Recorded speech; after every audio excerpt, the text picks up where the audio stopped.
मैंने दिल में एक फैसला किया और दबे कदमों उसकी तरफ चल पड़ा। उसे मेरे आने की खबर नहीं हुई। उसके पीछे जाकर मैंने बड़े प्यार भरे लहजे में उसे पुकारा, संध्या।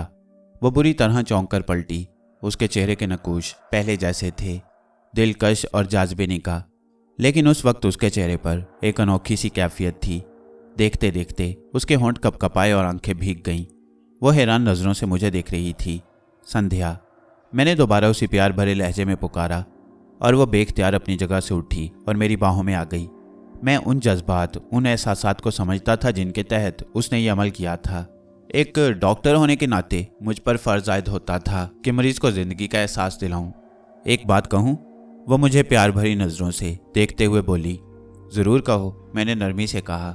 बहुत बड़े इंसान हो तुम। क्यों? अगर तुम मेरी बीमारी जाने बगैर इस प्यार से पुकारते तो मुझे अच्छा तो लगता, लेकिन इतना नहीं। जबकि मैंने बहुत पहले तुमसे कहा था कि तुम मुझे संध्या कहो। तुमने एक बार भी ना कहा, और अब तुमने मेरी बहुत बड़ी आरजू पूरी कर दी। मेरी दुआ है कि आप। दूसरी बात, उसने मेरी बात दरमियान से काट दी। दूसरी बात यह है कि मैं एकदम अपनी हद फलांग गई हूँ। कैसे? आपसे तुम पर आकर। मगर क्या करूँ, दीवानी हो गई हूँ। कितने प्यार से तुमने संध्या कहा है।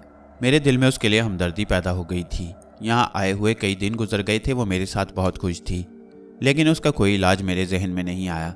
ये सब कुछ मेरी समझ से बाहर था और मैंने खुद को बेबस मान लिया। सवाल ये पैदा होता था कि अब क्या करूं, कितने दिन इसे खुश रख सकता हूं। बिल आखिर यहाँ से जाना होगा। हम वापस जयपुर आ गए। सिंदूरता बहुत खुश थी, ज़्यादा वक्त मेरे साथ गुजारती। एक दिन उसने उदासी से कहा, मैं ठीक नहीं हो सकती ना? हाँ संध्या, मेरी समझ में तुम्हारा इलाज नहीं आता, मैंने साफगोई से कहा। वो उदास हो गई, बोली, इतना समय जी ली हूँ कि अब जीवन से नफरत हो गई है। जो कुछ हुआ मेरे साथ, बता दो उसमें मेरा क्या दोष था? इज्जत बचाई थी माता पिता की। शौक फिर शौक होता है। ज्ञानी बनना चाहती थी, वो ना बन सकी, कहानी बन गई।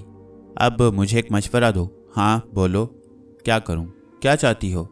मेरे साथ बाकी जीवन बिता सकते हो?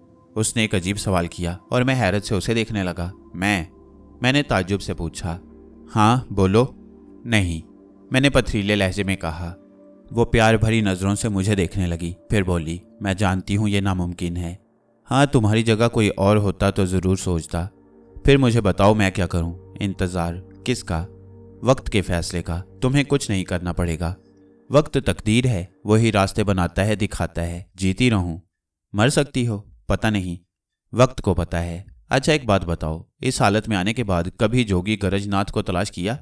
हजारों हरकारे लगा रखे हैं इस काम पर, सदियों से ये काम कर रही हूँ, अब तक पता नहीं चल सका। क्यों तलाश कर रही हो उसे? बदला लेना चाहती हूँ। गुड, यही पूछना चाहता था, मैंने मुस्कुरा कर कहा। वो सवालिया नजरों से मुझे देखने लगी। जब मैं कुछ न बोला तो उसने कहा, समझी नहीं? जीने का कोई ना कोई मकसद जरूर होना चाहिए। बेशक कुछ लोग सिर्फ जीने के लिए जीते हैं, लेकिन अगर किसी मकसद के लिए जिया जाए तो जीने का मजा ही और होता है। और तुम्हारे पास जीने का मकसद है, यानी गरजनाथ की तलाश और उसे इंतकाम। ये तो तय है कि वो तुम्हें अमर कर गया है, तो क्या वो खुद मौत की आगोश में नहीं चला गया होगा? नहीं, वो भी जरूर जीता होगा। बस फिर कभी ना कभी जरूर मिलेगा और तुम्हारा मकसद पूरा हो जाएगा। एक बात बताऊं? उसने राजदारी से कहा। फिर मेरे जवाब का इंतजार किए बगैर बोली, मैं मरना जानती हूँ, सच मैं मर सकती हूँ, मगर दो आरजुएं थी मन में। एक ये कि किसी से प्रेम करूं, कोई मन से मुझे चाहे। दूसरी ये कि मुझे वो पापी मिल जाए और मैं उससे बदला लूं। वो जरूर मिलेगा, उसके लिए जियो। मैंने कहा, कितना सच बोलते हो। बस उसी के लिए जी सकती हूँ। अपनी बीमारी से तो निजात हासिल नहीं कर सकती। हो सकता है वक्त की किताब में तुम्हारा इलाज तहरीर हो। वक्त का इंतजार करो। सिंदूरता के साथ बहुत अच्छा वक्त गुजरा। भूल इंसान से ही होती है। उसने पुरस्कार कुव्वतें हासिल करने का सोचा और उसके अजाब में गिरफ्तार हो गई। उसके लिए दुआ ही की जा सकती थी। सिंदूरता, अब मैं जाना चाहता हूँ। एक दिन मैंने कहा। हाँ ज़रूर, तुम जहाँ कहो मैं तुम्हें पहुँचा दूँ। मथुरा छोड़ आऊँ? नहीं, मेरी कोई मंजिल नहीं है, मैं चला जाऊँगा। वो खामोश हो गई। उसके चेहरे पर उदासी फैल गई। बहुत से सवालात मैंने उसकी आंखों में मचलते देखे थे, लेकिन उसने कोई सवाल नहीं किया। उसने मुझे बहुत सी पेशकशें की, लेकिन मैंने शुक्रिया के साथ इनकार कर दिया। उसने मुझे एक भारी रकम देना चाहिए, जिसमें से मैंने थोड़े से पैसे रख लिए और उसके घर से निकल आया। खौफ का कभी मेरे दिल से गुजर नहीं हुआ था कि मैं गिरफ्तार हो जाऊंगा, मुझे मौत की सज़ा दे दी जाएगी। सच ये है कि दरवेशों ने मुझे ऐसे अल्फाज से रोशनास करा दिया था जो सरमाया हयात थे। इतना एतमाद दे दिया था मुझे उन अल्फाज ने कि नज़रिया हयात ही बदल गया था। वक्त ही तकदीर है, वक्त पर भरोसा करो, तकदीर उसके ताबे है। जयपुर हिंदुस्तान का खूबसूरत शहर है, लेकिन मैं इस वक्त उसके हुस्न पर गौर किए बगैर चला जा रहा था। फिर एक ऐसी जगह पहुंच गया जहां कई बसें खड़ी थीं। बस टर्मिनल पर मुख्तलिफ शहरों को जाने वाली बसें मौजूद थीं। जोधपुर, टॉनिक, बीकानेर, अजमेर। जहन में धमाका हुआ, अजमेर अजमेर, ख्वाजा गरीब नवाज रहमतुल्लाह अलैह की नगरी। टिकट खरीदा और एयर कंडीशनड बस में जा बैठा। सोचता रहा, बस चल पड़ी। राजस्थान के मनाजर में खो गया जो मुनफरिद थे। सफ़र करता रहा और मैं अजमेर शरीफ पहुंच गया। मज़ार गरीब नवाज रहमतुल्लाह अलैह पर निगाह पड़ी और यूं लगा जैसे बेनाई 1000 गुना बढ़ गई हो। मज़ार के करीब पहुंचा ही था कि इलाकाई लोगों का एक गिरोह दरगाह शरीफ के हाथे में दाखिल हुआ। सादगी में पुरकारी की मिसाल।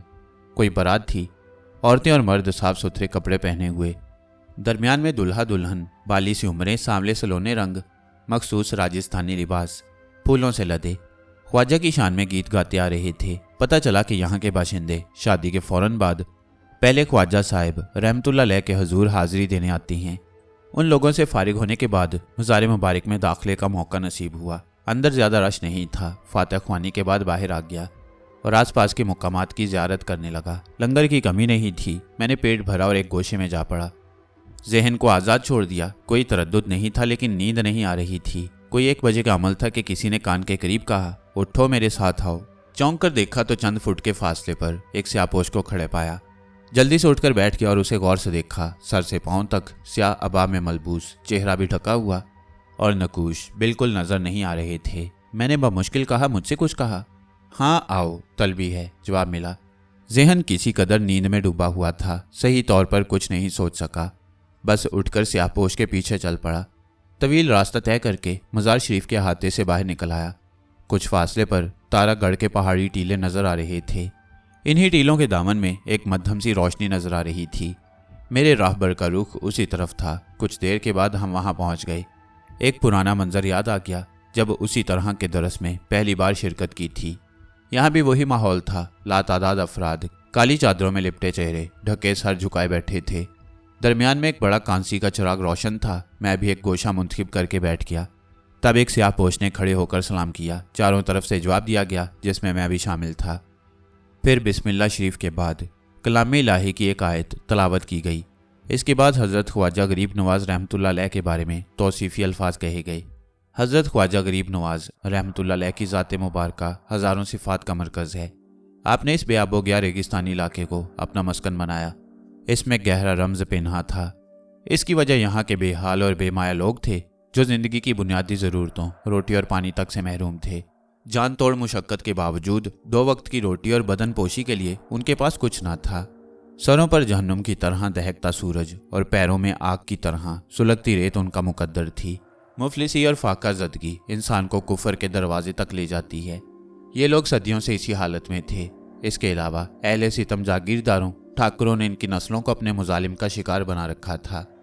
ये दीन धर्म को भूल गए थे और अपनी झुलसती जिंदगी को ही सब कुछ समझने लगे थे। तब ख्वाजा गरीब नवाज रहमतुल्लाह अलैह ने अपने मुर्शद पाक के हुक्म से इस सरजमीन पर कदम रखा और अपने बाबरकत इक़दामात से इन लोगों को अपनी तरफ रागिब किया। इसके बाद कलाम पाक का विर्द हुआ और मैं आंखें बंद किए उस महफिल पाक में शरीक रहा। फिर कुछ खामोशी सी महसूस हुई और मैंने आंखें खोल दी। आंखें खोलते ही एकदम धक से रह गया। टीले के दामन में अब कोई नहीं था। वो चिराग भी नहीं था जिसका मध्यम उजाला फैला हुआ था। सब चले गए थे। दिल को गम का एहसास हुआ। मुझे दावत दी गई थी, रुखसत भी कर दिया जाता तो क्या हर्ज था। ख्वाजा साहिब रहमतुल्लाह अलैह की शान बयान की गई थी तो उनका मेहमान ही ख्याल कर लिया जाता। यहाँ से जाने को दिल नहीं चाहा। वहीं लेटकर सो गया। सुबह को आंख खुली तो धूल मिट्टी में अटा हुआ था। सूरज निकल आया था। खासी तपिश हो गई थी। अपने सामान का ख्याल आया जो उसी जगह छोड़ाया था जहाँ रात को पड़ाव डाला था। कपड़े और दूसरी चीज़ें उसी में थीं।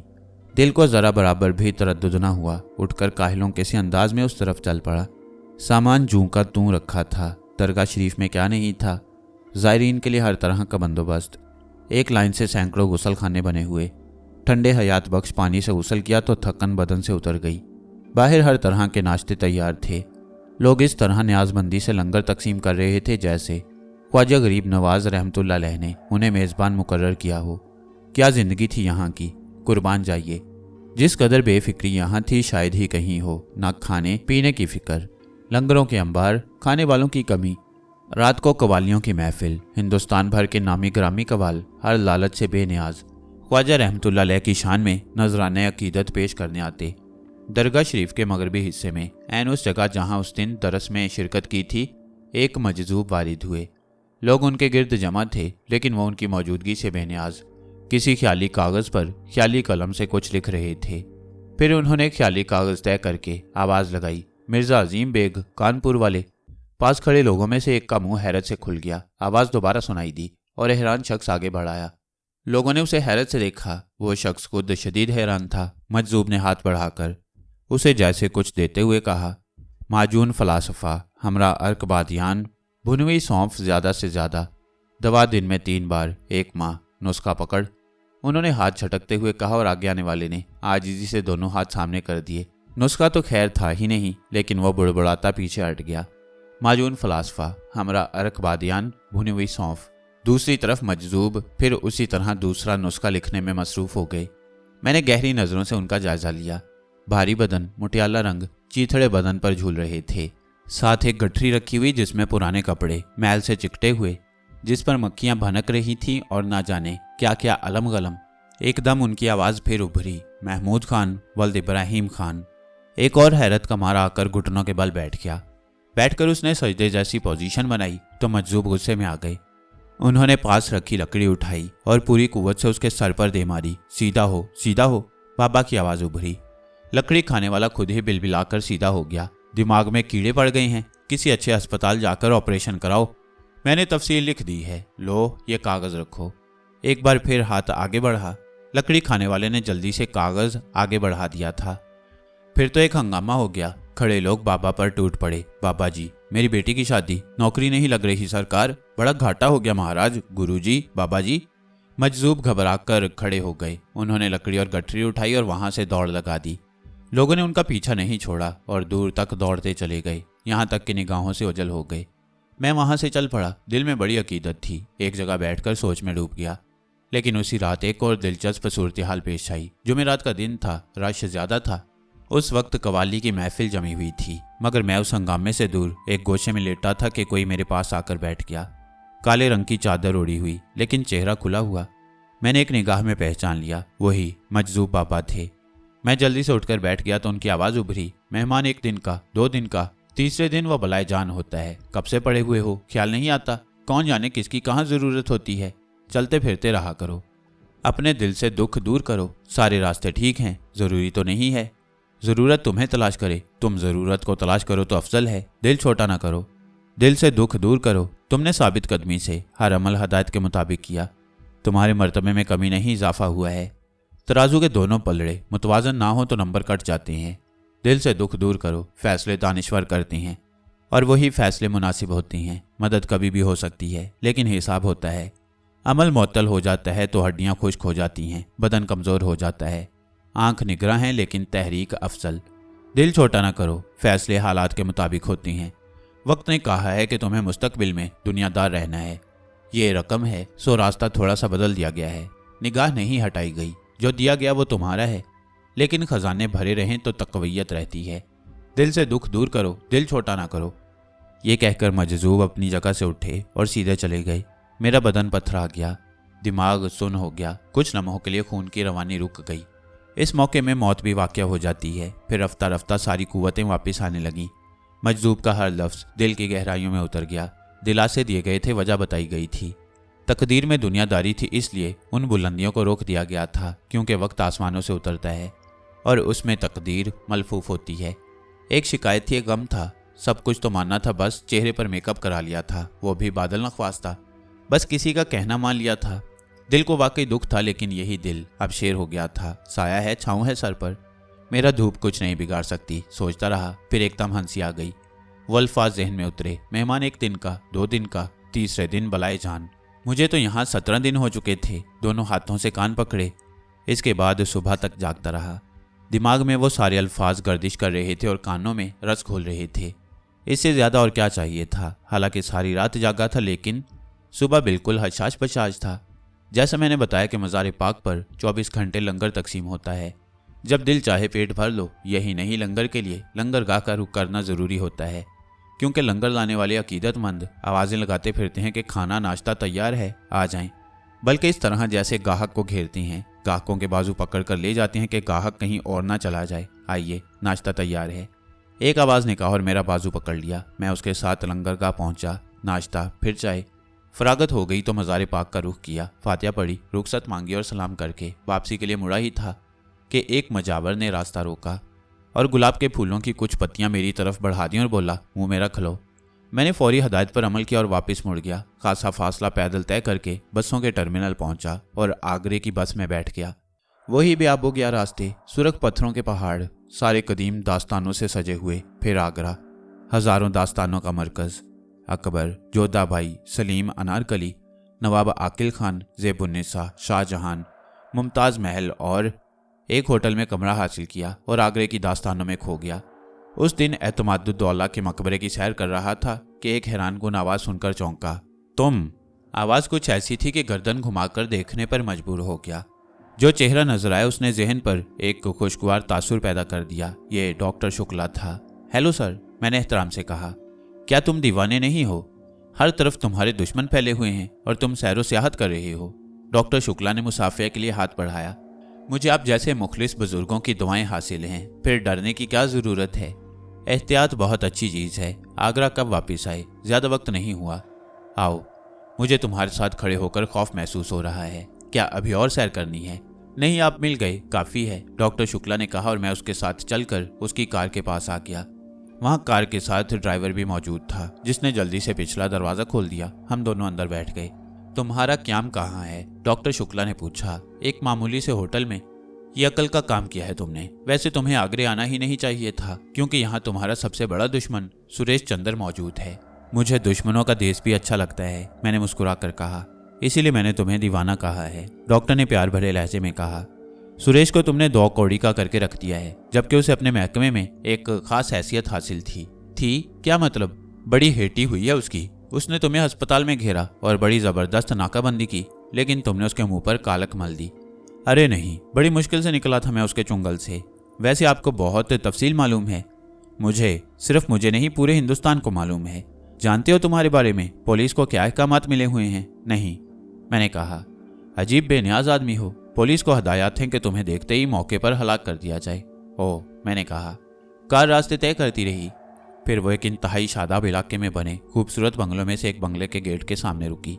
ये बंगला भी आपका है? हाँ, मुझे तुम्हारा पुश्तबना समझा जाता है, इसलिए मैं दिन की रोशनी में अपने घर नहीं ले जा सकता। वैसे आगरे के मुख्तलिफ इलाकों में मेरी काफ़ी जायदाद है, शुक्ला ने बताया। एक मुलाजिम ने गेट खोल दिया। कार पोर्च में जाकर रुक गई। मैं शुक्ला के साथ उतरकर अंदर दाखिल हो गया। खूबसूरत इमारत का ड्राइंग रूम भी खूबसूरत था। असलहा रखते हो अपने पास? शुक्ला ने मुझे सोफे पर बैठने का इशारा करके कहा। नहीं डॉक्टर, हम तो जिंदगी की हिफाजत करने वालों में से हैं, अपने दुश्मनों की भी जिंदगी नहीं ले सकते। एक डॉक्टर सिर्फ जिंदगी दे सकता है, वो किसी की जिंदगी लेने के बारे में सोच भी नहीं सकता। सारी बातें बेवकूफ़ी की हैं, शुक्ला ने मुंह टेढ़ा करके कहा। मेरा दुश्मन है भी कौन? मैंने हंसकर कहा। हम रहे पुतवा। अरे हम है ना, तो हर दुश्मन। ड्राइंग रूम के पिछले दरवाजे से आवाज़ आई, जहाँ एक खूबसूरत पर्दा पड़ा हुआ था। मैंने गर्दन घुमाकर देखा तो मेरा सांस रुक गया। भोरिया चरण था।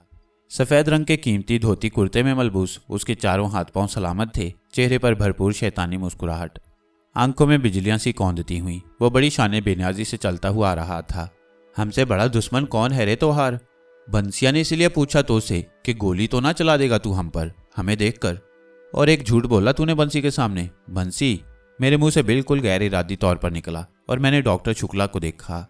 क्योंकि भोरिया चरण ने उसकी तरफ इशारा किया था, मेरी पूरी जान आंखों में सिमट आई, क्योंकि अब शुक्ला की जगह वहां भोरिया चरण का दस्ते रास्त बंसी राज बैठा हुआ था।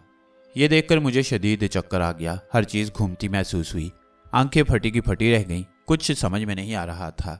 भोरिया चरण सामने वाले सोफे पर बैठ गया, जबकि बंसी राज अदब से उठ गया और फिर वो भोरिया चरण के पीछे जाकर खड़ा हो गया। हाँ रे बंसिया, झूठ बोला ना इसने तो से? जी महाराज। का झूठ बोला, इसे बता। ये कहत रहे कि डॉक्टर तो जीवन देवे हैं, वो अपने दुश्मन के भी प्राण ना लेवे हैं, बंसी राज ने कहा। हाँ शाबाश, यही कहत रही हम। तो इसने का करी? आपके हाथ पांव तोड़ दिए, बंसीराज बोला। झूठ बोला ना ससुर ने। भोरिया चरण का लहजा यकदम गजबनाक हो गया। मेरे हवास आहिस्ता आहिस्ता बहाल होते जा रहे थे। एक खौफनाक जाल बिछाया गया था। शैतान का बच्चा भोरिया चरण अपने हाथ पांव हासिल करने में कामयाब हो गया और अब वो अपने शैतानी वजूद के साथ दोबारा अमल की दुनिया में आ गया था। मुझे याद था कि जब मैं अपने पहले अस्पताल में था तो भोरिया चरण या उसकी कोई पूर्णी डॉक्टर सायरा के रूप में मेरे सामने आई थी और मैं आसानी से धोखा खा गया। उसी तरह बंसीराज ने डॉक्टर शुक्ला का रूप इख्तियार किया और बहुत खूब इख्तियार किया। उसने डॉक्टर की आवाज़ में निहायत शस्ता अल्फाज में मुझसे बात की, जबकि अब वो अपनी पुरानी जुबान बोल रहा था। इसके अलावा ये लोग कितने बाखबर थे, एक एक बात इन्हें मालूम थी और इन्होंने निहायत जहानत से शुक्ला के रूप का इंतखाब किया, इस ख्याल से कि मैं शुक्ला का बेहद एहतराम करता हूँ और उसके रूप में किसी बात से गुरेज नहीं करूँगा। मेरे और शुक्ला के बारे में किस कदर शानदार मालूमात हासिल थी इन लोगों को। कारे, बोलती बंद काहे हो गई तुहार? तुम्हारे इस नाटक के बारे में सोच रहा हूँ भोरिया चरण। अरे पूत, ई नाटक से तो हमारे जीवन की डोर बनी है। तू हमका अपना सबसे बड़ा दुश्मन समझे है ना? हाँ भोरिया चरण, मैंने साफ गोई से कहा। कैसे मजे की बात है रे, दुश्मन ही को तेरे जीवन की सबसे ज्यादा फिक्र रहे, वही आगे तेरी हिफाजत करेगा। फायदा, मैंने कहा। तू जानत रहे पुतवा, तू जानत रहे, बस का करी, मजबूरी है। तुम भी मजबूर हो सकते हो भोरिया चरण, मैंने कहा। हाँ रे, वो मायूसी से बोला। तुम्हें क्या मजबूरी है? बस काली मैया वचन लेवे है खंडोला बनने का। सबसे पहला काम जो शुरू हो उसको कामयाब होना चाहिए। वो तो गुंजाइश निकल आई कि तुम अपने पिता का हम शक्ल और पायल निकला और ऊ भी अमावस की रात को पैदा हुआ। सारी बातें ऊ ही निकली जो तेरे पिता की थीं, सब हमारे काम की थीं सिवाय एक के। भोरिया चरण की आवाज में बड़ी मायूसी झलक रही थी। कौन सी एक? मैंने दिलचस्पी से पूछा। अपने पिता ही की तरह हठ धर्म और जद्दी रहे, भोरिया चरण ने दांत पीस कर कहा। नाकाम तो तुम अब भी रहोगे भोरिया चरण, भूल जा बेटवा, भूल जा ई बात को। अब हम तू का समझ गई रे, जानत रहे कि किस तरह काबू आई रे। देख ले कैसा पकड़ बुलाया, आराम से पिंजरा मां आ गई रे। अरे अभी चाहें तो तुहार गर्दन मोड़कर चिड़िया की तरह मार दें, पर ना ही, परदेसी है, हमारे पास आई है। ऐसा ना ही करेंगे, पर जो हाल करेंगे तेरा, मान लेगा तू भोरिया चरण को, मान लेगा। और सुन, अब भी तो जिंदा रह सकत है, हमारा काम कर दे, तू का इज्जत आबरू के साथ पाकिस्तान पहुंचा देंगे। ये एक संखा और होने वाले खंडोला का वचन है, काली मैया के नाम के साथ। अपने वतन वापस जाऊंगा भोरिया चरण, लेकिन उस वक्त जब तेरा नापाक वजूद खत्म हो जाएगा। ना ही होगा रे, कभी ना ही होगा, पर तू का हम 2 कौड़ी का कर देंगे बंसिया। एक काले जा, हमें गुस्सा आ रहा है, भोरिया चरण ने कहा और सोफे से उठ गया। उठ उठ, बंसीराज ने घबराए हुए लहजे में कहा और मैं इस तहकीर आमेज अंदाज पर गुस्से में खड़ा हो गया। भोरिया चरण वहीं खड़ा रहा और मैं बंसीराज के साथ बाहर निकल आया। थोड़े फासले पर आकर बंसीराज मुझे एक कमरे में ले आया। यहाँ भी फर्नीचर मौजूद था। उसने मुझे बैठने का इशारा किया और मैं बैठ गया। डॉक्टर कामरान, वो ठहरे हुए लहजे में बोला। ज्यादा कुछ नहीं कहूँगा, मान लो उसकी बात। तुम्हें अंदाजा हो गया होगा कि हमें तुम्हारी एक एक जुम्बिश का पता रहता है। अगर तुम उसकी बात नहीं मानोगे तो मायूस होकर वो तुम्हें मार देगा। उसके बाद मैंने मुस्कुरा कर पूछा। बंसीराज जिच नजरों से मुझे देखने लगा, फिर बोला, ठीक है अब तुम जाओ, बस इतना ही काम था तुमसे, शुक्रिया, मैंने कहा और उठकर दरवाजे की तरफ बढ़ गया। इस खूबसूरत बंगले से बाहर निकलने में मुझे कोई दिक्कत नहीं हुई। बेहद खूबसूरत और शादाब इलाका था। मौसम भी बादलों भरा। दरिया जमुना पूरी रवानी से बह रहा था। लोग सैर करते नजर आ रहे थे। एक तरफ से बड़ी खुशगवार खुशबू नथनों से टकराई। देखा तो कई बेंचें पड़ी हुई थीं। उनके पास एक बुजुर्ग बैठे हुए थे। उम्र 55 साल के करीब होगी। कच्ची दाढ़ी, सर पर बगैर फुंदने की तुर्की टोपी। हाँ, फुंदना गाह मौजूद थी और ट्रैफिक कांस्टेबल की तरह सीधी खड़ी हुई।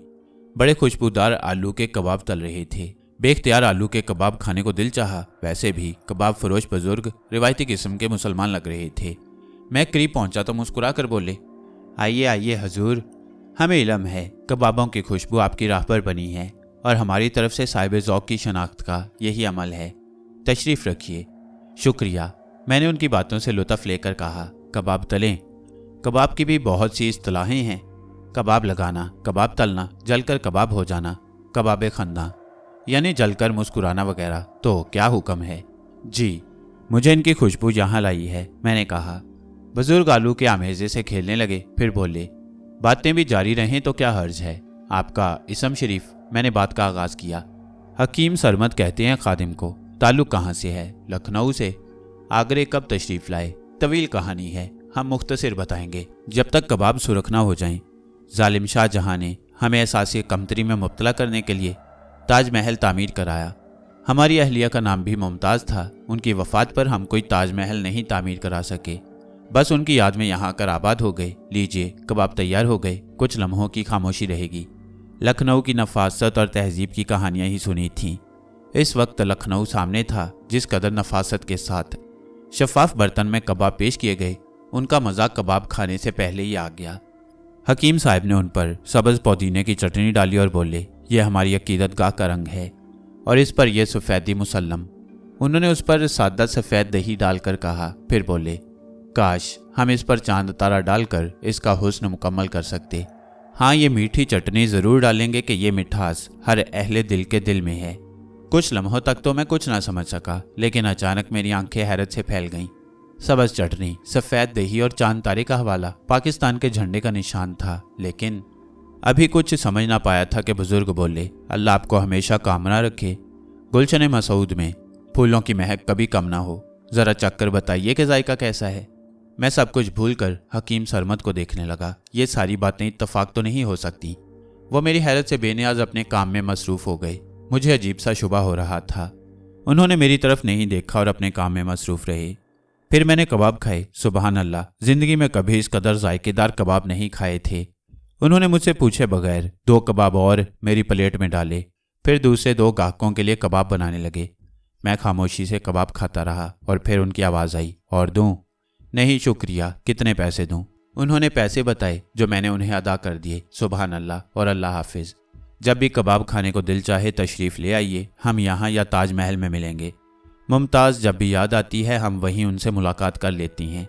ये कहकर वो दोनों गाहकों की तरफ मुतवज्जा हो गए और मैं वहाँ से आगे बढ़ गया। मज़े मज़े के तजुर्बे हो रहे थे, बल्कि अब तो ये तजुर्बे काफ़ी दिलचस्प हो गए थे। शुक्ला के रूप में भोरिया चरण का नायब, फिर भोरिया चरण और उसकी वार्निंग, और अब ये हकीम सरमद। कबाब वाकई बहुत अच्छे थे, मज़ा आ गया था। भोरिया चरण की वार्निंग की ज़रा भर परवाह नहीं थी। रात हो गई, पेट उसी तरह भरा हुआ था कि किसी चीज़ की हाजत ही नहीं हुई। हालांकि बदहज़मी नहीं थी, बस एक सैरी थी। रात को शुक्ला याद आ गया, क्यों ना उससे मिलने की कोशिश की जाए। इस ख्याल ने जहन में जड़ पकड़ ली और मैं शुक्ला के घर की तरफ चल पड़ा। उसके मामूलात मेरे इल्म में थे। इस वक्त वो घर पर ही होगा। उसके दरवाजे पर जाकर उसे किसी मेहमान के आने की इतला कराई और कहा कि मिलना ज़रूरी है। मुलाजिम ने मुझे ड्राइंग रूम में बिठाया और चंद मिनट के बाद शुक्ला एक गाउन में मलबूस अंदर आ गया। मुझे देखकर वो ठिठका, फिर संजीदगी से आगे बढ़ा और मुझसे बगलगीर हो गया। बैठो, कैसे हो? देख लें, मैंने मुस्कुरा कर कहा। अखबारात सब बताते रहते हैं, दिल मुतमईन था तुम्हारी तरफ से। आप कैसे हैं? देख लो, डॉक्टर शुक्ला ने मुस्कुरा कर कहा। सुरेश चंद्र का क्या हाल है? दीवाना है तुम्हारा, बहुत चाहता है तुम्हें, शुक्ला ने कहा और हंस पड़ा। मैं शुक्ला की बात का मतलब समझकर मुस्कुराया। शुक्ला ने कहा, तुमने उसे खूब रक्स कराया। मैंने अखबारात में पूरी तफसील पढ़ी है।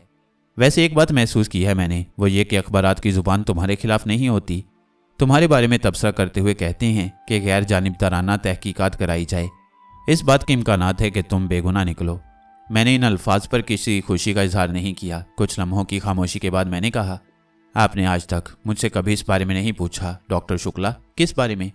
यही कि जो इल्ज़ामात मुझ पर लगाए गए हैं उनकी क्या हकीकत है। डॉक्टर शुक्ला कुछ देर खामोश रहा, फिर बोला, हर शख्स का शोबा अलग अलग होता है।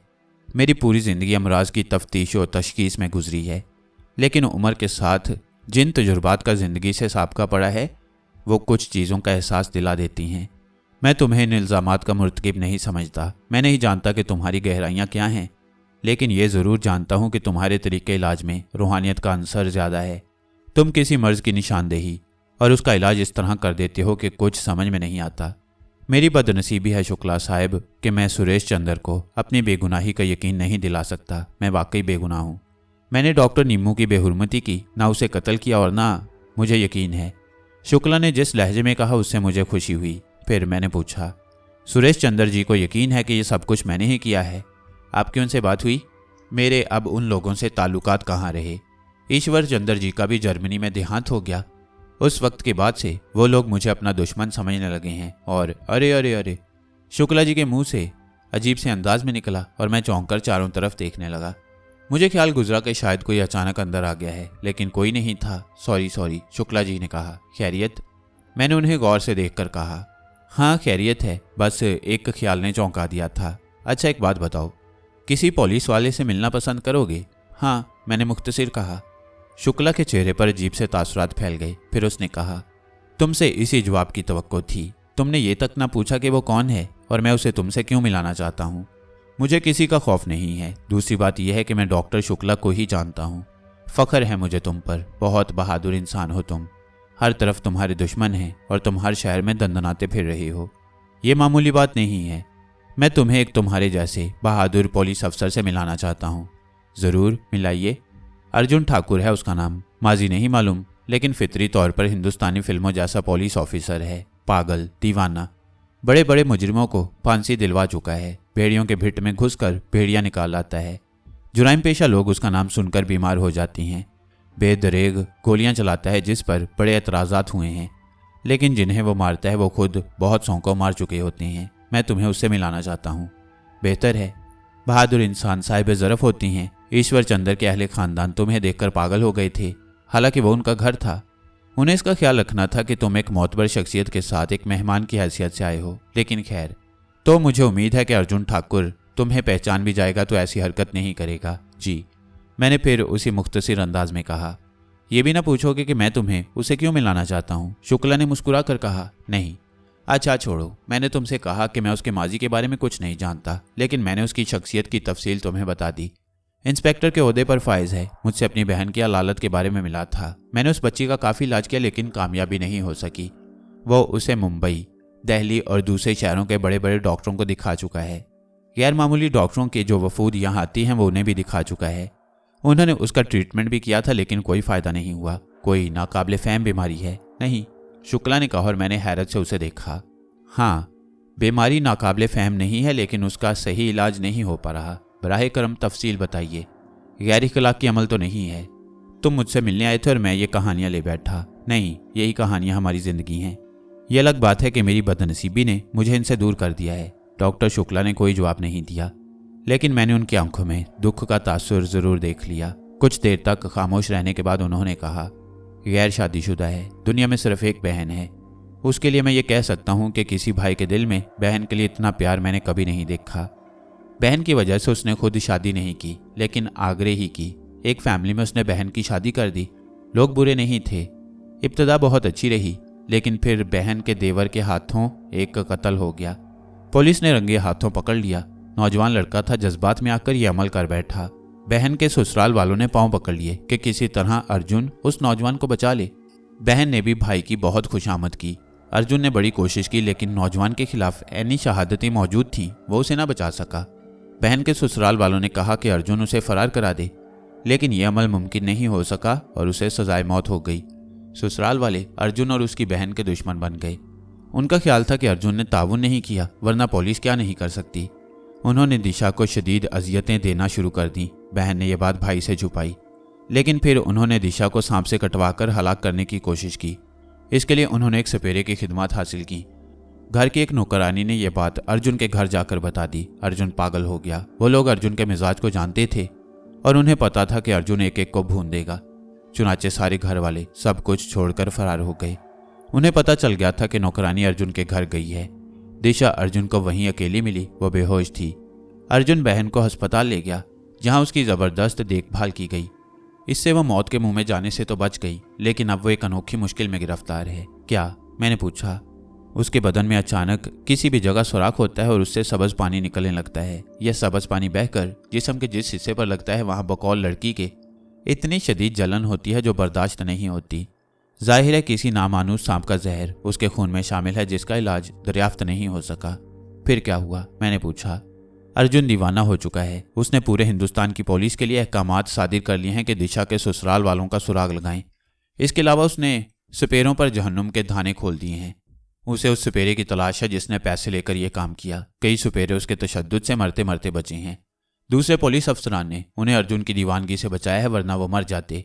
अब यह कैफियत है कि आसपास के सपेरे अपने डेरे छोड़कर आगरे से मीलों दूर भाग गई हैं। आपने उसे चेक किया?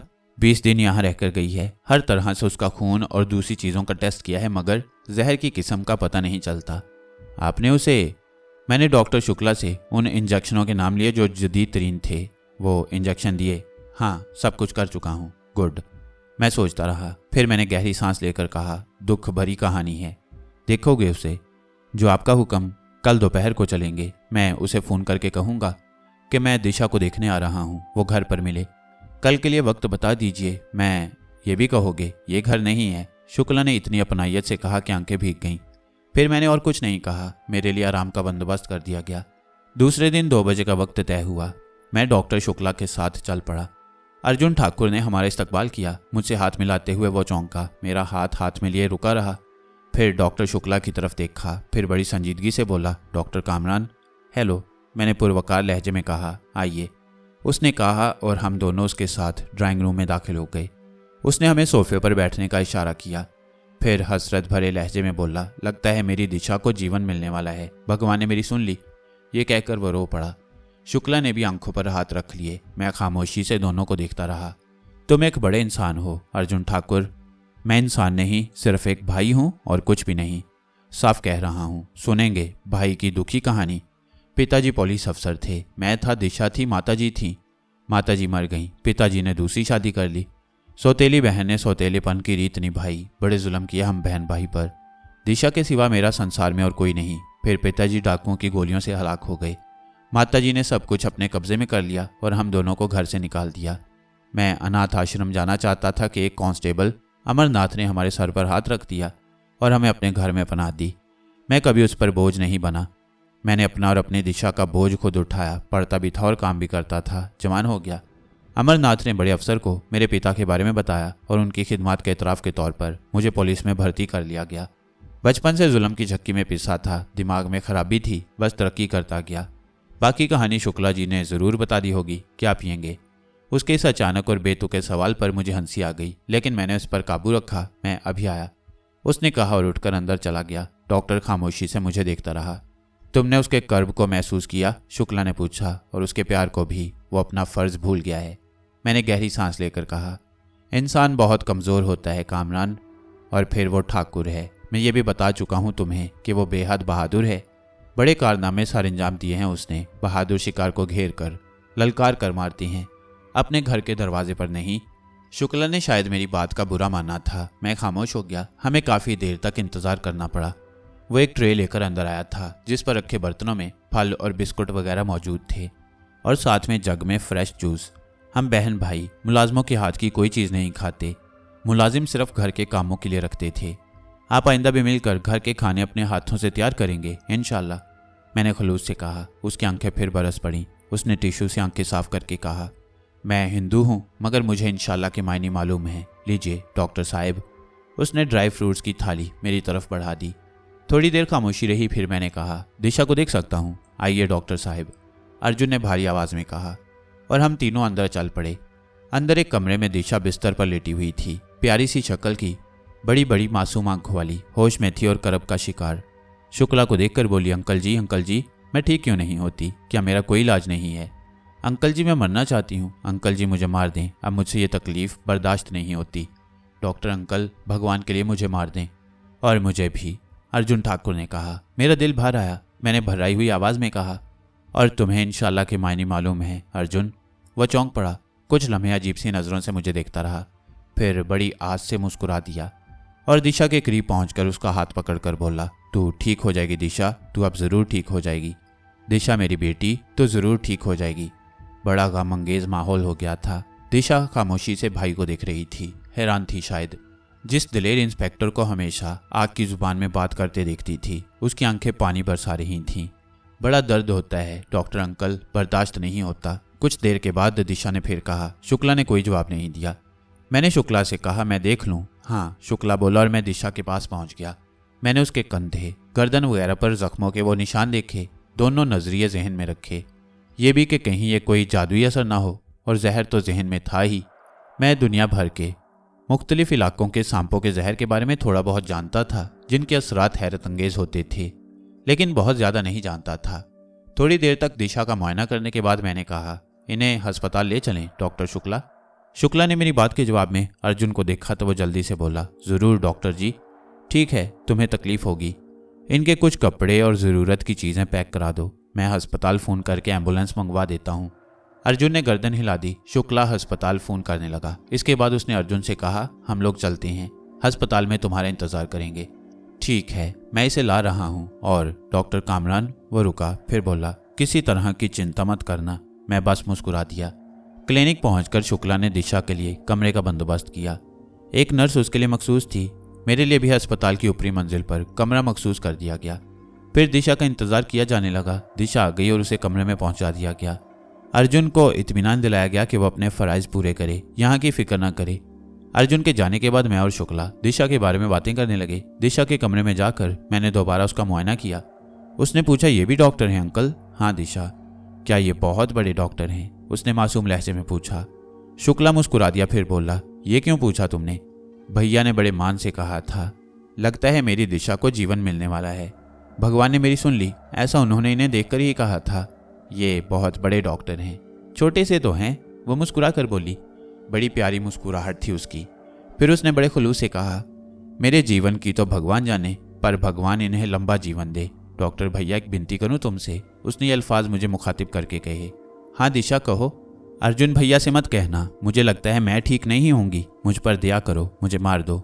मैं जो कर्ब बर्दाश्त कर रही हूँ अब मुझसे नहीं होता। मुझ पर दया करो और मुझे लगता है तुम ठीक हो जाओगी। इसके बाद हमने अपना काम शुरू कर दिया। मैंने उसके कई टेस्ट तजवीज़ किए। शुक्ला ने खुद अपनी लैब में ये टेस्ट करके मुझे रिपोर्ट दी। उसकी रोशनी में कुछ नई दवाएं तजवीज़ की गईं और दिशा को इस्तेमाल कराई जाने लगी। लेकिन 2 दिन गुजर गए, कोई अफाका नहीं हुआ। दिशा के बदन में जब कोई नया सुराख नमूदार होता तो उस पर हज़ियान तारी हो जाता। वो चीखती, मार दो मुझे, मार दो, जहर दे दो मुझे, नसें काट दो मेरी, मैं मरना चाहती हूँ, जहर दे दो मुझे, भगवान के लिए मुझे जहर दे दो। मैं भी परेशान हो गया। अब तो अर्जुन को तसल्लियाँ देते हुए भी शर्म आती। दोपहर का वक्त था, दिशा सो रही थी। नर्स सावित्री किसी काम से गई थी। पूरे अस्पताल में गर्मी की वजह से सन्नाटा फैला हुआ था। शुक्ला सरकारी अस्पताल में था और मैं दिशा से कुछ फासले पर कुर्सी डाले बैठा उसे देख रहा था कि दरवाजे पर मध्यम सी आहट हुई। दरवाज़ा इस तरह नॉक किया गया जैसे अंदर आने की इजाज़त मांगी जाती है। आ जाओ, मैंने ये सोचकर कि सावित्री होगी कहा और कोई दरवाज़ा खोलकर अंदर आ गया। लेकिन उसे देखकर मेरे बदन में थरथरी दौड़ गई। वो भोरिया चरण था, सूखा सड़ा, दुबला पतला ढांचेनुमा इंसान, बारीक कुर्ते से उसकी पसलियां नजर आ रही थीं, धोती से सूखी तीलियों जैसी टांगें, लेकिन चेहरे पर वही मकरू मुस्कुराहट, आंखों में वही गजब की चमक। जय मैया काली। मियाँ जी कैसे हो? तुम यहाँ क्यों आ मरे भोरिया चरण? मैंने गुस्से से कहा। वो हंस पड़ा। लो भैया की बातें। अरे ई संसार हमार है, ई देश भी काली महारानी का है। हम कहाँ ना ही जा सकत हैं। बात करत हैं पागलन की। कैसे आए हो? दरवाजे से। और कैसे? उसने मजाक किया और हंस पड़ा। फिर आगे बढ़कर कुर्सी पर बैठ गया। तुमसे बात करन को मन चाहत था, सो आ गए। बात करो। मैंने खुद को संभाल लिया। दोस्ती का हाथ बढ़ाने आए हैं। ये सच रहे कि तू अपने पिता मसूद से ज्यादा बकट रहे। उसे हमारी लड़ाई बड़ी रही, उसने भी हम पर बड़े वार करे और हमने भी, पर इतना बुरा उसने हमारे साथ ना करा जितना तूने। ससर हाथ पांव ही तोड़ डाले, पर हमारा भी जिगरा देख। फिर तू से दोस्ती करने आ गए। मैं खामोशी से उसकी सूरत देखता रहा। कुछ लम्हे खामोश रहने के बाद उसने कहा, हमारा काम कर दे पूत, तो हर कुछ ना बिगड़ेगा। हमारी जीवन भर की मनोकामना पूरी हो जाएगी। तू भी ऐस करेगा। जिद करने से कोई फायदा नहीं। बहुत दूर की बात है भोरिया चरण, तुम्हारी समझ में नहीं आएगी। मैं ये नहीं कर सकता। तू भी मारा मारा फिरेगा और हम तो देख ले कष्ट से निकल आए, पर तोहे कुछ ना मिलेगा इस जिद से। तू तो हमारी जरूरत है, इसलिए तेरा जीता रहना जरूरी है। पर उस असर ठोर मर जाएंगे जिनके जीवन से तुझे प्रेम होगा। हम मुसलमानों के ईमान है भोरिया चरण कि जो कुछ होता है वो अल्लाह के हुक्म से होता है। उसके हुक्म के बगैर पूरी दुनिया मिलकर भी चाहे तो किसी का कुछ नहीं बिगाड़ सकती। ठीक है, तो फिर खेल शुरू। थक जाए तो बता दीजिए, झगड़ा खत्म कर देंगे। वो अपनी जगह से उठा और आहिस्ता आहिस्ता चलता हुआ दरवाजे तक गया, जहां रुककर मुझे देखा और फिर बाहर निकल गया। मैं खामोशी से दरवाजे को देखता रहा। कमबख्त की बातें बेहद परेशान कुन थीं, लेकिन मुझे कोई तशवीश नहीं थी। बस डॉक्टर शुक्ला का ख्याल था मेरी वजह से वह मुश्किल में गिरफ्तार ना हो जाए, लेकिन मजबूरी थी, क्या करता। इस वाक़े को कोई 2 दिन गुजर गए, कोई ख़ास बात नहीं हुई। अलबत्ता मैं ज़हनी तौर पर मुंतशिर रहा। इस दौरान दिशा के सिलसिले में भी परेशानी रही। मुझे उसकी अंदरूनी कैफियत जानने की भी ज़रूरत नहीं थी, क्योंकि पता था कि उसे जहर दिया गया है और मैं अपने इल्म के मुताबिक उसे ऐसी दवाएं और इंजेक्शन दे रहा था जो जहर का तोड़ होती हैं। शुक्ला भी इससे मुत्तफिक था, लेकिन दिशा को कोई फ़र्क नहीं पड़ा। वो वैसी ही थी और अर्जुन बदस्तूर गमज़दा। 1 हफ्ता गुजर गया।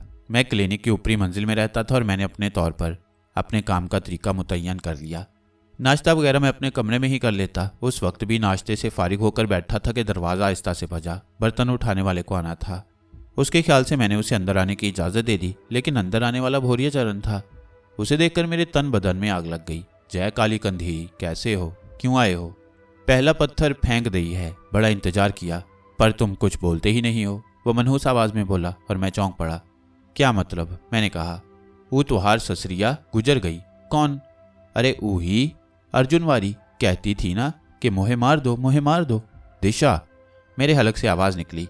भोरिया चरण हंसने लगा, फिर बोला, जहर का टीका लगवा दई हमू का। सुधार गई पर लोग, अब ठीक कर लो उसे। वो हंसा, लेकिन मुझ पर जुनून तारी हो गया। कुत्ते के बच्चे, तूने दिशा को मार दिया। मैं उस पर लपका और वो घबरा गया। मैं उस पर जा पड़ा। मैंने उसे एक जोरदार लात मारी और वो उछलकर दीवार से टकराया, मगर दूसरे लम्हे उसने करवट बदली और दीवार से चिपक गया। फिर दीवार पर चढ़ने लगा और उसका बदन छोटा होता गया और छत तक पहुंचते पहुंचते वो सिर्फ 2 इंच का बदनुमा मकड़ा बन गया। लेकिन मैं खूंखार हो गया था।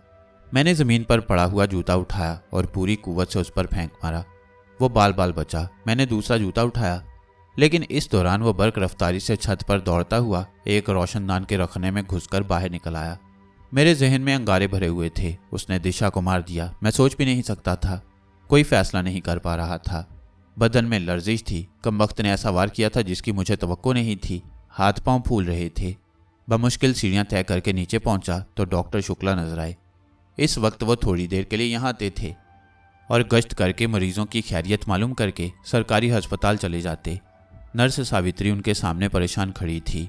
डॉक्टर शुक्ला का चेहरा सुर्ख हो रहा था। मुझे देखकर वो बोले, जल्दी आओ कामरान, देखो ये सावित्री पागल हो गई है। क्या बक रही है उससे पूछो। ओह माय गॉड, क्या हुआ सर? मैंने करीब जाकर पूछा। डॉक्टर शुक्ला ने एक खाली वाइल मुझे दिखाया और बोले, इसने ये इंजेक्शन दिशा को लगाया है और एक अजीब कहानी सुना रही है। मैंने सहमी हुई नज़रों से वाइल को देखा। ये एक इंतहाई मौलिक जहर का इंजेक्शन था, इतना ताकतवर और भयानक कि एक ताकतवर घोड़े को भी लगा दिया जाए तो वो हलाक हो जाए। मैं क्या जवाब देता? मुझे तो इंजेक्शन की कहानी मालूम थी। डॉक्टर शुक्ला ने कहा, ऊपर से ये एक अजीब कहानी सुना रही है। जानते हो क्या कह रही है ये? मैं सवालिया नज़रों से शुक्ला को देखने लगा। शुक्ला बुरी तरह नर्वस नजर आ रहा था। ये कह रही है कि तुमने ये इंजेक्शन इसे देकर कहा कि इसे दिशा को लगा दे, और तुमने क्या किया? बोल, बता, क्या कहा डॉक्टर कामरान ने? शुक्ला करख्त लहजे में सावित्री नर्स से मुखातिब था। हम निर्दोष हैं बड़े डॉक्टर साहब, आपने हमें हुक्म दिया था कि कामरान साहब का हर हुक्म माने। सावित्री ने कहा, जो मुझे बताया है तुमने वो बताओ। रात को डॉक्टर साहब ने दिशा देवी का मुआयना किया और मायूसी से इनके कमरे से बाहर निकल आए। उस समय भी दिशा जी तकलीफ से कराह कर कह रही थी कि मुझे मार दो डॉक्टर, भगवान के लिए मुझे मार दो, मुझे जहर का टीका लगा दो, मैं जीना नहीं चाहती, मुझे बड़ी तकलीफ है। डॉक्टर साहब बहुत दुखी हो गए। फिर वो ऊपर चले गए। मैं ड्यूटी रूम में आ गई। आधे घंटे के बाद डॉक्टर साहब मेरे पास आए और मुझे ये इंजेक्शन देखकर कहा कि मैं इसे दिशा देवी के लगा दूं। सर, मुझे इस इंजेक्शन के बारे में मालूम था, मगर मुझे हुक्म मानना था। मैंने इंजेक्शन लगा दिया, लेकिन भगवान की सौगंध, एक लम्हे के लिए मुझे सुकून नहीं आया। मैं रात भर बेकुल रही। अगर मैं आपको फ़ोन करती तो ये डॉक्टर कामरान के खिलाफ बात होती। मैं जानती थी कि आप डॉक्टर कामरान जी का कितना सम्मान करती हैं। मेरी हिम्मत नहीं पड़ी, मगर मैं बेचैनी से आपका इंतज़ार कर रही थी। नर्स रोने लगी। मैं सन्नाटे के आलम में था। भोरिया चरण मुझे सब कुछ पहले ही बता चुका था। मैंने आखिरी बार दिशा को चेक किया। वो उस वक्त भी बड़ी तकलीफ में थी और वही अल्फाज कह रही थी जो सावित्री ने बताए थे। इसके बाद मैं अपने कमरे में आ गया। वो मैं नहीं था जिसने सावित्री को यह हुक्म दिया। जाहिर है वह भोरिया चरण या उसका कोई वीर होगा जो मेरी शक्ल में सावित्री के पास गया होगा। यह उसके लिए क्या मुश्किल थी। इसके बाद तुम उसके कमरे में गई सावित्री? मैंने नरम लहजे में पूछा। नहीं डॉक्टर जी, हमारी हिम्मत नहीं पड़ी। आइए डॉक्टर शुक्ला, मैंने आहिस्ता से कहा। क्या कर सकता था? भोरिया चरण मुझे बता चुका था कि उसने अपना काम कर दिया है। अब मेरे पास करने को क्या था? दिल डूब रहा था, बुरा हो रहा था, बुरा हो गया था। दिशा मर गई थी और एक भाई। हम कमरे में दाखिल हो गए, लेकिन दूसरा लम्हा बड़ा सनसनीखेज था। दिशा बेड पर बैठी थी। हमारी आहट सुनकर वो जल्दी से बेड से नीचे उतर आई। उसकी आंखें खुशी से चमक रही थीं। मैं ठीक हो गई अंकल जी, मैं ठीक हो गई डॉक्टर जी। देखो सारे जख्म सूख गए। रात रात में चमत्कार हो गया। देखें देखें। वो खुशी में अपने बदन के खुले हिस्से दिखाने लगी। हमें सकता हो गया। कुछ लम्हे हम दोनों अपनी जगह से हिल भी ना सके। फिर डॉक्टर शुक्ला ने आगे बढ़कर उसके खुले बाजू देखता रहा। फिर भारी लहजे में बोला, बदन के दूसरे हिस्सों का क्या हाल है? सब ठीक हो गए? मैं वॉशरूम जाकर देख चुकी हूँ। मुझे लगता है जैसे अब मुझे कमजोरी भी नहीं। वैसे मुझसे तो उठा भी नहीं जाता था। मैं ठीक हो गई हूँ अंकल जी। वो खुशी से बेकाबू हुई जा रही थी। मैंने और शुक्ला ने कोई जवाब नहीं दिया। अलबत्ता मेरी निगाह शुक्ला की तरफ उठी तो उसके चेहरे पर अजीब से तासुरात थे। इतनी अकीदत थी उसकी आंखों में जैसे वो किसी देवता के सामने खड़ा हो। उसी वक्त दिशा की आवाज़ दोबारा उभरी, मेरे भैया को बता दिया कि मैं ठीक हो गई? नहीं, शुक्ला ने कहा। मैं बता दूं? मैं बताऊंगी, वो लाड से बोली। फिर कहने लगी, मुझे मोबाइल फ़ोन चाहिए, मिल सकता है? सिस्टर क्या आपके पास है? हाँ है, सावित्री ने झिझक कर कहा। आप मुझे देंगी प्लीज़? आओ, शुक्ला ने कहा और कमरे के दरवाजे की तरफ बढ़ गया। सेल दे दूं सर? सावित्री ने पूछा। हाँ, मैंने जवाब दिया और शुक्ला के पीछे बाहर निकल आया। शुक्ला अपने ऑफिस की तरफ जा रहा था। ऑफिस में पहुंचकर उसने गहरी सांस लेकर कहा, भगवान की सौगंध, अब मन नहीं मानता, बता दो इंसान हो भी या नहीं? मुझे तो कुछ और ही लगता है। क्या? मैंने मुस्कुरा कर कहा। हाल मेरा भी खराब था। क्या हुआ, कैसे हुआ, मेरे फरिश्तों को भी नहीं पता था। डॉक्टर शुक्ला मुझे बैठने का इशारा करके खुद भी थके थके अंदाज में बैठ गए। पहले आए थे, उन माँ बेटों को जन्नत बनाकर चले गए, जैसे भगवान ने स्वर्ग से भेजा हो उनके लिए। अब अचानक आए और ये कर डाला। सच बताओ, मेरे हाथों के तो तोते उड़ गए हैं। मैंने सोचा था कुछ दिन पहले कि यह तजुर्बा करूं, मगर हिम्मत न कर सका। अर्जुन ठाकुर का आधा जीवन बहन में है। मेरे क्लिनिक में अगर उसे कुछ हो जाता तो ना जाने इसका क्या रद्द-ए-अमल होता। तुमने जितनी जुर्रत से उस पर यह जहर आजमा डाला, वो तुम्हारे ही जिगर की बात है। ये जहर तो हाथी को भी गला दे, मगर काम हो गया। दिशा के बदन को इससे कहीं ज्यादा खतरनाक जहर मिल गया और वो तर्याक बन गया। वो ठीक हो गई। मेरे दिमाग में बिजली कौंध गई। जहर को जहर मार देता है कि फार्मूले से मैं भी वाकिफ था। मेरे जहन में बेशक ऐसी कोई बात नहीं आई थी, लेकिन आ भी जाती तो मैं भी इतनी बड़ी जुर्रत ना कर पाता। खैर, वक्त ही तकदीर है और वक्त का फैसला दिशा की जिंदगी के लिए था, सो उसे जिंदगी मिल गई।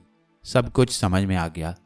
भोरिया चरण ने सोचा भी ना होगा कि इस जहर की नौयत क्या है, जिसका इंजेक्शन उसने अपने बीर से मंगवा कर ड्रामा किया और मेरी शक्ल में नर्स को ये इंजेक्शन दिशा को लगाने की हदायत की।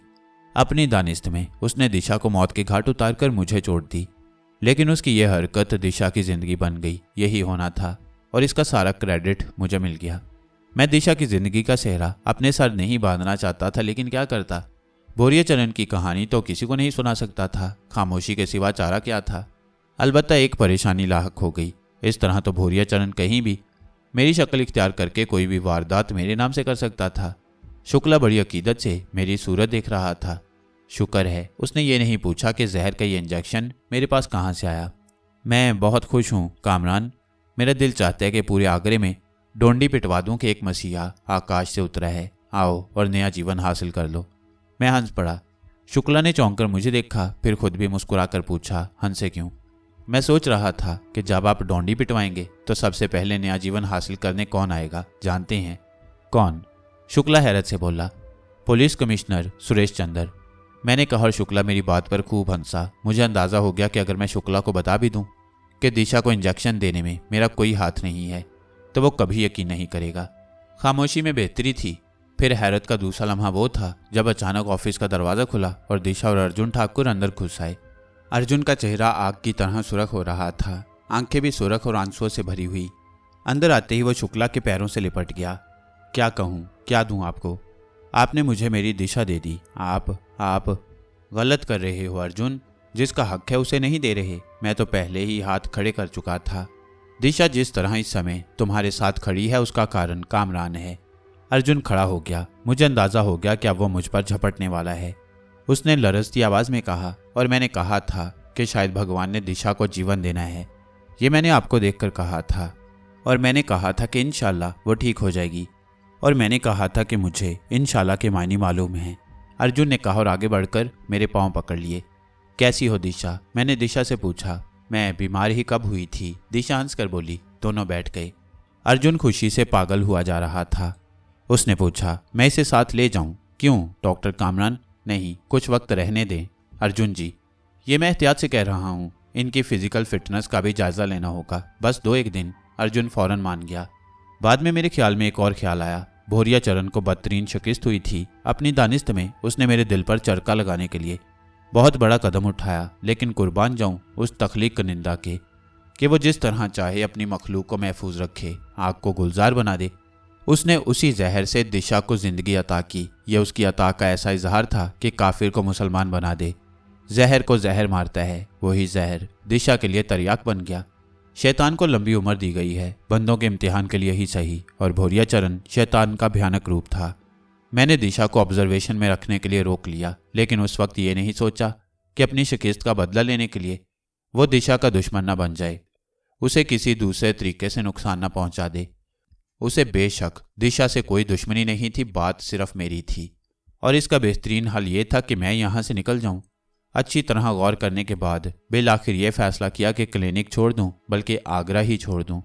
डॉक्टर शुक्ला अब मेरा अकीदतमंद बन गया था। उसे यकीन हो गया था कि मैं कोई धर्मात्मा हूं जो इंसान के भेष में फिर रहा हूं। अब मैं उसे बताकर जाने की कोशिश करूंगा तो वह मुझे आसानी से नहीं छोड़ेगा। उसे बताए बगैर निकल जाना मुनासिब होगा। इस फैसले के बाद दिशा के पास पहुंच गया। वह उस वक्त अकेली थी और कोई किताब पढ़ रही थी। मुझे देखकर किताब रख दी और बड़े खलूस से बोली, आइए भैया जी। कैसी है मेरी बहन? मैंने भी उसे प्यार से कहा। वह बेहद खुश होकर बोली, अरे आपने मुझे बहन कह दिया, क्यों नहीं कहना था?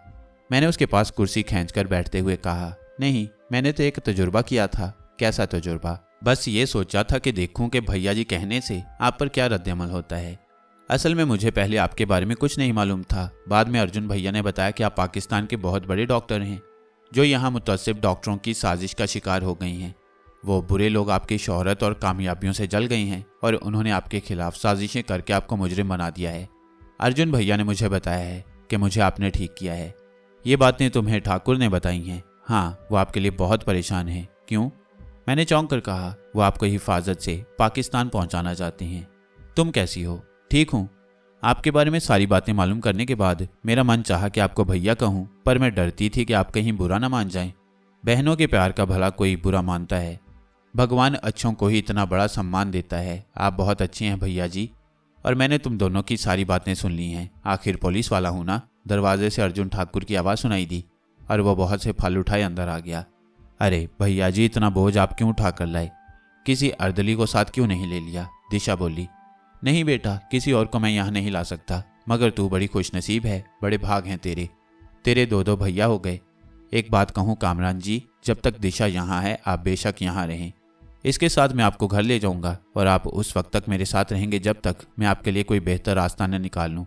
बिल्कुल ठीक भैया जी, दिशा ने तायद की। उसी वक्त 5 बजे के करीब मैं क्लिनिक से निकल आया। शुक्ला उस वक्त मौजूद नहीं था। मैंने अपना हल्का सा सूटकेस साथ ले लिया और बचता बचाता बाहर निकल आया। यह हकीकत है, एक अजीब सी बेतनाई मेरे अंदर पैदा हो गई।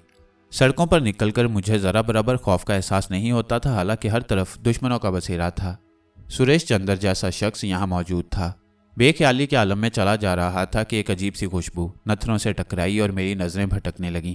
बिल्कुल इत्तफाक से मैं उस इलाके में निकल आया था जहाँ हकीम सरमद से मुलाकात हुई थी और मैंने उनके बनाए हुए आलू के लजीज कबाब खाए थे। दूर से हकीम साहब नजर आ रहे थे। 2-3 गाहक बैठे हुए थे और हकीम साहब कबाब तल रहे थे। मेरे कदम खुद ब खुद उस तरफ उठ गए। हकीम साहब ने दूर से ही मुझे पहचान लिया। बेंचों पर गाहक बैठे हुए थे। उन्होंने एक बेंच खाली कराई और कपड़े से उसे साफ किया। मैं करीब पहुंचा तो उन्होंने मुसाफे के लिए हाथ बढ़ाकर कहा, बड़ी अफसुर्दगी हो गई थी अजीज़म। चलो, हमें कोई खूबी नहीं, लेकिन अपनी इस तहकीक पर बड़े नाज़ां थे, यानी हमारे कबाब, जिनके बारे में हमारा ख्याल था कि जो एक बार खा ले आता रहेगा, मगर तुमने हमारा गरूर तोड़ दिया। अरे नहीं हकीम साहब, बस मसरूफियत थी जिसकी बिना पर नहीं आ सका, वरना आप और आपके कबाब दोनों कैसे भूले जा सकती हैं। मैंने उनकी साफ़ की हुई बेंच पर बैठकर कहा। हकीम साहब ने दूसरे गाहकों को फारिग करके मेरे लिए कबाब तैयार किए। फिर बोले, कभी कभी ऐसा साथ इंसान को पस्त कर देती हैं। बेशुमार गाहक आती हैं, लेकिन दिल कमबख्त जिस तरफ माइल हो जाए। तुम्हें बहुत याद किया, बस मसरूफ़ हो गया था। कुछ वक्त लेंगे तुम्हारा, उम्मीद है इनकार न करोगे। हाजिर हूँ, फरमाइए। उठाओ, चूल्हों जैसी बात ना करो। हमारे साथ हमारे गरीब खाने चलोगे, कुछ वक्त हमारे साथ गुजारोगे? बोलो, मंजूर है। हकीम साहब ने एक बार फिर मुझे हैरान कर दिया। पिछली बार उन्होंने हरी चटनी सफ़ेद दही के साथ चांद तारे यानी पाकिस्तान के झंडे के रंग बताए थे। फिर गुलशन मसूद और कामरानी की बात की थी और मुझे यह एहसास हुआ था कि कोई गैर मामूली बात है। ये अलग बात है कि बाद में उनकी खिदमत में हाजिरी नहीं दे सका और वहाँ मसरूफ़ हो गया। लेकिन इस वक्त उन्होंने एक अजीब पेशकश की, यानी उन्हें मालूम था कि मैं बेठिकाना हूँ। फिर वो दूसरे गाहकों में मसरूफ़ हो गए।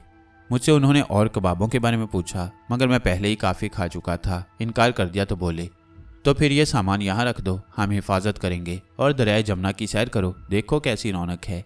हमने अपने कबाबों के हाजमे के लिए दरियाए जमुना यहाँ बहा दिया है, उसके किनारे किनारे सैर करो, बस इस आमेजे का खात्मा हो जाए तो घर चलेंगे।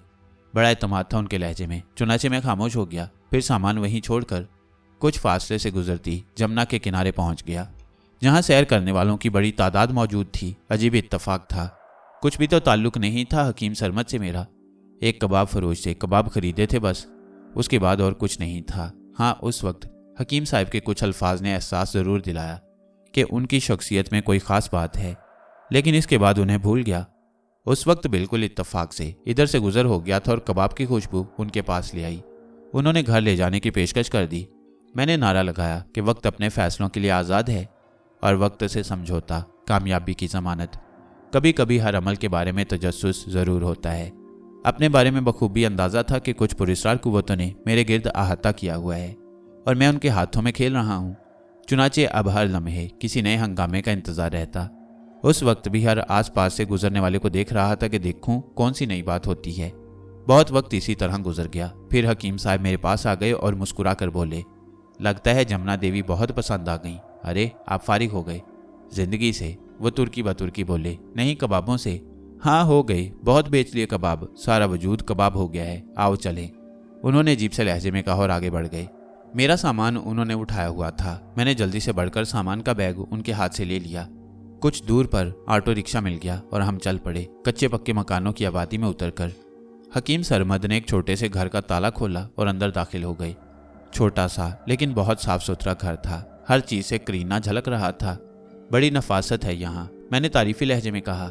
कर्ज़े मोहब्बत अदा करते रहे हैं आज तक। हकीम साहब बोले, समझा नहीं? अहलिया से इश्क के बारे में बताया था? जी, बेहद नफासत पसंद थी, ऐसे ही घर सजा रहता। उनके जाने के बाद उनकी यादों को सीने से लगा रखा था, लेकिन वो अफसुर्दगी से खामोश हो गए। कुछ देर खामोश रहने के बाद बोले, पता नहीं मुमताज़ महल ने मौत के बाद शाहजहां से क्या कहा कि उसने ताजमहल बना दिया। हमने तो लाख बार कहा कि ख्वाबों में ही आ जाया करो, मगर वहाँ पैरों में मेहंदी लगी हुई है। या फिर भूल गई जन्नत के मज़े लेते हुए अपने सरमद को। हकीम साहब की आवाज़ सिसकी में बदल गई। मैं उन्हें देखता रहा। फिर वो बोले, क्या फ़ायदा किसी के लिए तड़पने से, छोड़ दूंगा मुमताज़ के इस शहर को। हकीम साहब के बारे में कोई सही अंदाज़ा नहीं हो पा रहा था कि उनकी शख्सियत क्या है। कभी उनकी बातों पर हंसी आती, लेकिन फिर उनकी संजीदगी का एहसास होता। ठीक तरह के दुनियादार इंसान नजर आते थे। दूसरे दिन उन्होंने अपने हाथों से नाश्ता बनाया, मेरे साथ बहुत खुश थे। दोपहर का खाना भी उन्होंने बहुत अच्छा बनाया। कहने लगे, अक्सर मुमताज़ के लिए खुद खाना बनाता था, बहुत खुश होती थी। खाना पसंद आया? बहुत उम्दा है। आप अपनी दुकान पर कब जाते हैं? मुझे तैयारी नहीं नजर आ रही। वो जो बेचते थे कबाबे दिल, वो दुकान अपनी बढ़ा गए। वो मुस्कुरा कर बोले, क्या मतलब? ख़त्म कर दिया कारोबार, हमें क्या करना है? ताजमहल बनाना था, मगर अब इरादा मुलतवी कर दिया। उनके लिए कोई क्या करे जिन्हें ख्वाबों में आना भी गवारा नहीं। हकीम साहब अपने काम पर नहीं गए, दूसरे दिन भी नहीं। तीसरे दिन वो बोले, मुझे एक बात बताओ कामरान, तुम कुएं के मेंढक क्यों बने हुए हो? मैं नहीं समझा। दिल्ली, आगरा, बरेली, चंदोसी, हिंदुस्तान इतना छोटा तो नहीं है, बेहद वसी है। लखनऊ, कानपुर, बनारस, बम्बई, कलकत्ता घूमो, पहाड़ी मुकामात की सैर करो, हर जगह हुस्न ही हुस्न बिखरा हुआ है, उसे देखो। मैं फिर हैरान हो गया। बड़े पते की बात कही थी उन्होंने। वाकई हिंदुस्तान बहुत बड़ा है, मुझ पर कोई पाबंदी भी नहीं है। जिंदगी मौत का तो तसव्वुर ही छोड़ दिया था। भोरिया चरण मेरे साथ क्या करेगा, इसका भी कोई खौफ नहीं था। फिर यहीं क्यों चकरा रहा हूँ, कहीं और निकलूं। लेकिन हैरत इस बात पर थी कि हकीम सरमद ने उन्हीं जगहों के नाम लिए जहां मेरा ज्यादा वक्त गुजरा। ये इत्तफाक नहीं है, वो दूसरी जगहों के नाम भी ले सकते थे, लेकिन उन्होंने उन्हीं जगहों के नाम लिए जहां जहां मैं गया था। हकीम साहब वैसे तो आम ही से इंसान थे, लेकिन मैं उस वक्त शक में पड़ गया जब उन्होंने पाकिस्तान के झंडे के रंग बताए थे, और अब उनके ये अल्फाज मुझे दोबारा शक में डाल रहे थे। इसके अलावा बड़े सब्र और ज़रफ़ की बात थी कि उन्होंने अब तक मुझसे मेरे बारे में छानबीन नहीं की थी। उनकी आवाज़ ने मुझे चौंका दिया। किस सोच में डूब गए? आपकी बात पर गौर कर रहा हूँ। सच, बड़ी बददिली हो गई है। आगरे में दिल नहीं लग रहा, चलो किसी पहाड़ी मुकाम पर चलते हैं। चलोगे? चलिए, मैंने कहा। वो खुशी से उछल पड़े। चलो तैयारी करते हैं। हकीम साहब ने नैनीताल जाने का फैसला किया। मैं रास्तों से वाकिफ नहीं था। हकीम साहब ने खुद ही सारे इंतजामात किए और हमने सफ़र का आगाज़ कर दिया। उन्होंने मुझे बताया था कि कहाँ से ट्रेन से सफ़र किया जाए और कहाँ से बसों और टैक्सियों से। मैं बहुत खुश था और ट्रेन के सफ़र से लुत्फ़ उठा रहा था। अजनबी शहर, अजनबी रास्ते और उनके रवायती मनाजर बड़ा लुत्फ़ दे रहे थे, लेकिन उसी शाम तबीयत पर थोड़ा सा तकद्दर छा गया। मगरिब का वक्त था, माहौल कजलाया हुआ था। ट्रेन किसी हिल स्टेशन पर रुकी और छोटे से प्लेटफॉर्म पर हंगामा आराइयाँ नजर आने लगी। मैं बाहर के मंजर देख रहा था कि मेरी नज़रें एक तरफ उठ गईं। वो 2 अफराद थे, बेहतरीन मलमल के धोती कुर्तों और वास्कटों में मलबूस, सरों पर टोपियां पहने हुए। लेकिन उनमें एक भोरिया चरण था, दूसरा बंसी राज। भला इन मनहूस चेहरों को मैं कैसे भूल सकता था। वो भी इसी ट्रेन से सफ़र कर रहे थे और ट्रेन के रुकने पर नीचे उतरे थे। मैं उन पर निगाहें जमाए हुए था कि उन्होंने मुझे देखा। दोनों के लम्हों पर मैंने मुस्कुराहट देखी, जैसे वो इस बात से वाकिफ़ हों कि मैं उन्हें देख रहा हूँ। उसी वक्त ट्रेन ने विसल दी और वो दोनों उजलत से ट्रेन की तरफ लपके और नज़रों से ओझल हो गए। लेकिन कुछ लम्हों के लिए हैरत में डूब गया। भोरिया चरण मेरा ताक़ुब कर रहा है। जाहिर है उसकी ज़िंदगी का मकसद मैं था। वो खंडोला बनना चाहता था और उस वक्त तक नहीं बन सकता था जब तक मैं उसके नापाक वजूद को मतलूबा मज़ार तक ना ले जाऊं। और मैं भोरिया चरण, अगर 100 बार मुझे गर्दन कटानी पड़े तो ये गलीज़ हरकत नहीं करूँगा। तू है किस ख्याल में? हकीम साहब की तरफ देखा तो वो आराम से आंखें बंद किए सो रहे थे। ट्रेन चल पड़ी। रात को हकीम साहब खाने के लिए जाग गए। उठते ही बोले, किसी भी मीठी चीज़ को लेकर चल पड़ो, मक्खियाँ पीछे लगी रहेंगी जहाँ तक जा सकती हैं। मैं नहीं समझा हकीम साहब। मैं खुद नहीं समझा, तुम्हें क्या समझाऊं? खाना निकालो, भूख लग रही है। खाने से फारिग होकर वो फिर सो गए। रास्ते तय होते रहे। हम नैनीताल पहुंच गए। हर तरफ पहाड़ी हुस्न बिखरा हुआ था। होटल थे कि लाजवाब और मनाजर कमाल के हसीन। हम एक होटल में ठहर गए। हकीम साहब बेहद जिंदा दिल थे। खूब सैर हुई। मुझे भी बेहद लुत्फ़ आया, लेकिन मेरी नज़रें भोरिया चरण को तलाश करती रहती थीं। वो मुझे अभी तक दोबारा नज़र नहीं आया था।